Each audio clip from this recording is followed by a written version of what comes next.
Hola chicos, espero que estén teniendo un buen día.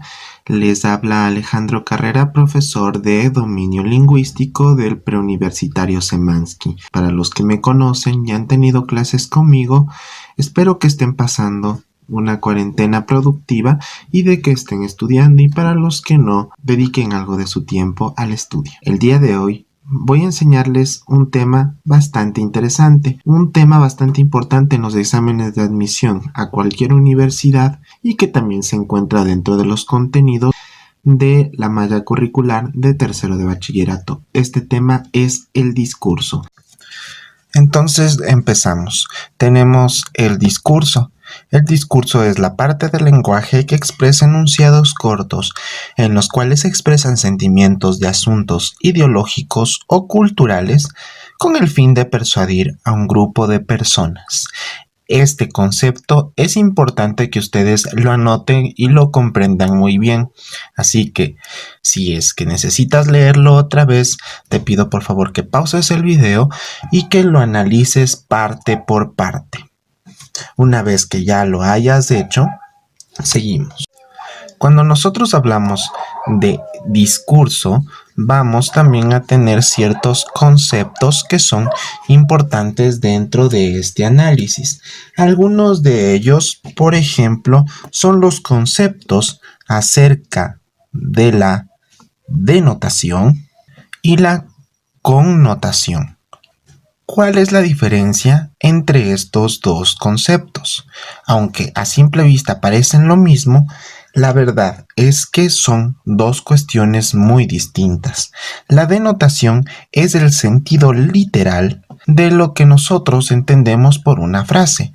En cambio, la connotación es, como comúnmente ustedes dirían, el sentido figurado o interpretativo. Es decir, en la denotación nosotros vamos a entender literalmente lo que una persona quiere decir. Entonces, si una persona dice, tengo hambre, vamos a entender que literalmente esta persona tiene hambre. Sin embargo, en la connotación, poniendo un ejemplo, es lo que nuestras madres nos dicen cuando llegamos tarde a casa. ¿Acaso crees que esto es un hotel? Entonces, cuando escuchamos esta frase podemos entender una connotación. La connotación de esta frase sería que no puedes llegar a la hora que tú quieras. Tenemos un sentido figurado interpretativo. Sin embargo, entendemos por obvias razones que no es un hotel por un sentido literal. Una vez que ya tenemos estos conceptos comprendidos, pasamos a la siguiente parte. El discurso, como tal, se origina con la suma del uso del lenguaje. Este puede ser, a su vez, escrito u oral, unido a la vida en sociedad. ¿Y por qué decimos que en la vida en sociedad?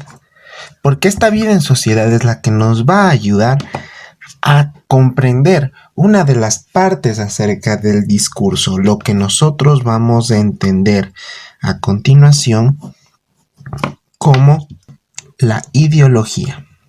Toda persona inmiscuida en el ámbito social tiene una ideología. ¿Pero qué es la ideología? A continuación la vamos a definir como un conjunto de ideas que organizan e identifican a un colectivo de personas. La ideología va a darles un sentido a ciertos grupos de personas, como por ejemplo pueden ser los grupos de tinte religioso, los grupos de tinte político o incluso ideologías más potentes como lo fue el nazismo. Estas ideologías, cada una de ellas, pertenece e identifica a cierto grupo de personas, sean estas de forma cultural, religiosa o incluso en otros ámbitos, como por ejemplo podemos identificar hoy en día grupos que están a favor de salvar las dos vidas o grupos que están a favor del aborto, identificándose con ciertos distintivos, ciertos símbolos que también hacen parte del discurso, que hacen parte de este discurso que aglomera ciertas ideas. Pero para descubrir cuáles otros de los elementos de los discursos, vamos a entrar dentro de lo que tiene que ver también con el contexto. Y aquí es donde yo les pregunto, ¿qué diferencia al nazismo, por ejemplo, durante la Segunda Guerra Mundial y durante el siglo XXI? ¿Cuáles son las diferencias realmente? Podemos decir que en el siglo XXI es una ideología peligrosa. Podemos decir que en el siglo XXI son ideologías que no se deben repetir. Podemos decir que es algo malo, pero en plena mitad del siglo XX, antes de empezar la Segunda Guerra Mundial, podemos también comprender de que el nazismo, como tal, fue un proceso democrático. Eso quiere decir que fueron los mismos alemanes quienes eligieron a su líder, a Adolf Hitler, y podríamos decir que para ellos fue bueno. Entonces, ¿qué es el contexto? Y nos vamos a situar en estos dos términos. Porque, si bien aquí tenemos una ideología, acá tenemos dos contextos temporales. También podemos llegar a tener contextos geográficos. Con geográficos me refiero a lugares. Por ejemplo, en Alemania, del mismo tiempo, el nazismo fue bueno. Sin embargo, para el resto de Europa, a Estados Unidos y a la Unión Soviética les parecía malo. Entonces, podemos entender al contexto como el locus de enunciación. Es decir, que parte tanto de un lugar como de un tiempo específico. Y es lo que va a estructurar a un discurso como tal. También otros de los factores que nosotros podemos enunciar pueden ser psicología individual o común, el pensamiento que este grupo de personas puede tener, cuál es su psicología, cuáles son sus ideas, también la edad del interlocutor. Otro de los factores que nosotros podemos enunciar puede ser la personalidad. No es lo mismo un interlocutor calmo, trata su tema con pasividad, a un interlocutor que trata su tema con más pasión, incluso con más agresividad. Independientemente de la ideología o del personaje, la personalidad es un factor bastante importante. Otro de los factores es la experiencia y también el vocabulario. Y última de las características que vamos a ver es el estatus social. Y un último elemento del discurso va a ser el asunto. Nosotros podemos hablar de una ideología, de un contexto temporal, pero recuerden también, chicos, que el asunto del discurso es la parte más importante. Viene a ser tan simple y tan sencillo como la temática a tratar. Y es que en todas las ideologías van a ver que temáticas como la pobreza, como la riqueza, tienen distintas visiones. Estas temáticas se van a adaptar a lo que nosotros vamos a conocer como la tesis. Un discurso va a necesitar una tesis y como necesita una tesis, va a necesitar una argumentación, lo cual lo vamos a ver en la segunda parte de este video. Hasta ahí, ¿alguna pregunta, alguna sugerencia? La pueden dejar en los comentarios, los voy a estar leyendo en estas semanas y les pido por favor que estudien estos temas para el ejercicio que viene en la segunda parte del video. Vamos a continuar con la segunda parte del video. A continuación voy a tratar de lo que tiene que ver con la estructura argumentativa. Muy bien, aprendimos que el discurso se basa en ideología, el contexto y el asunto. Sin embargo, para nosotros poder estructurar un discurso, debemos tener una estructura argumentativa.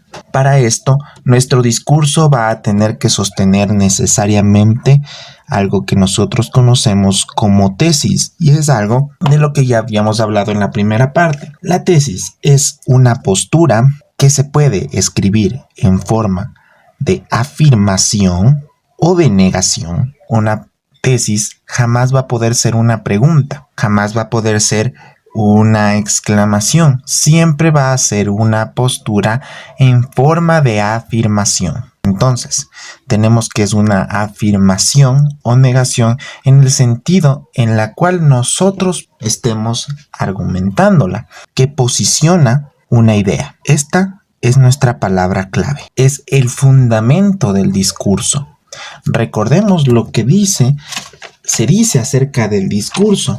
Habíamos hablado que es la parte del lenguaje que contiene enunciados con los que se expresa sentimientos sobre un asunto determinado hacia un público. Son justamente las ideas las que se expresan al público, y estas mismas ideas quienes lo llevan a la persuasión, al convencimiento. Entonces vamos a ver que la tesis tiene ciertos elementos que lo sostienen. Una tesis, por ejemplo, que se puede sostener es: todos los pájaros vuelan. Sin embargo, la forma en la que está escrito es la tesis. Es una idea. Ahora, nosotros podemos decir: los autos vuelan. Y es obviamente también una tesis sin sentido. ¿Por qué? Porque independientemente de la veracidad de la misma, la tesis siempre va a ser una afirmación que afirma la existencia o niega la existencia de cierto fenómeno. Pero como tal, la tesis sin argumentos no se puede sostener. Entonces nosotros nos vamos a basar en lo que se conoce como los argumentos. Vamos a ponerlo por acá. Los argumentos son ideas complementarias que demuestran o sostienen a la tesis. Entonces nosotros hablamos de ideas complementarias, y ustedes recordarán que cuando nosotros hablábamos de los textos, hablábamos de que el texto tiene una idea principal y una idea secundaria. La idea principal viene a ser nuestra tesis, el asunto del texto, o en este caso el asunto del discurso, mientras que las ideas secundarias vienen a ser una explicación del tema. Por lo tanto, tal vez las ideas secundarias sean incluso hasta más importantes que la idea principal como tal, porque le agregan veracidad. En el discurso, los argumentos son los que le agregan veracidad. Pero el argumento es lo que enriquece a este discurso y es lo que le da relevancia. Los argumentos tienen que ser basados en hechos o en datos. Los hechos, como tal, pueden ser empíricos en muchos casos y en otros históricos. Si un matemático se basa en que el hecho de que 1 más 1 son 2, simplemente quedaría como una tesis. Sin embargo, ¿por qué el hecho de que 1 más 1 sean 2 es una certeza? Porque los hechos nos dicen que si tenemos un esferográfico más un otro esferográfico, tendremos 2 esferográficos. En ese caso, nosotros tenemos un hecho que, aunque sea empírico, no deja de ser importante para el momento de la argumentación. También puede ser histórico. Por ejemplo, nosotros no podemos dejar o descartar la idea de que hubo conquista en América. ¿La conquista fue buena? ¿Fue mala? Pues nos remontamos a los hechos históricos, hechos como tal. Ahora, con los datos, estos casi en todos los casos son científicos. Entonces, si nosotros vamos a argumentar acerca, por ejemplo, de la contaminación global, nos vamos a basar no solo en los hechos, no solo en que la naturaleza está mal, en que existe lluvia ácida, en que los bosques se mueren, que el aire está más sucio, que son argumentos o hechos que están a simple vista, sino que también nos vamos a remontar a los datos científicos. ¿Por qué el aire está sucio? Porque hay mayores cantidades de gases en la atmósfera. Ese es un dato científico que también nos puede ayudar a argumentar. Pues tenemos hechos y datos. También tenemos y vamos a tener, obviamente, contraargumentos. Los argumentos son ideas que intentan demostrar y sostener la tesis. Sin embargo, los contraargumentos, como lo dices, todo lo contrario, son ideas que intentan desmontar la tesis. Esto es refutar. Necesariamente deben ser ideas opuestas. Y vamos a tomar un ejemplo. La conquista de América para la historia moderna es considerado un genocidio. Sin embargo, hay contraargumentos para sostener que en realidad no lo fue, que fue simplemente una simbiosis entre dos culturas distintas. Hay argumentos para sostener que no hubo tal genocidio, que hubo un mestizaje y que hubo una compartición de conocimientos, de saberes. Entonces los contraargumentos nos ayudan, por ejemplo, a desmontar tesis que ya han sido aceptadas con los contraargumentos. Estos contraargumentos obviamente deben ser opuestos y deben refutar a la tesis. A continuación vamos a ver las conclusiones lógicas sobre la clase. Entonces vamos a ver que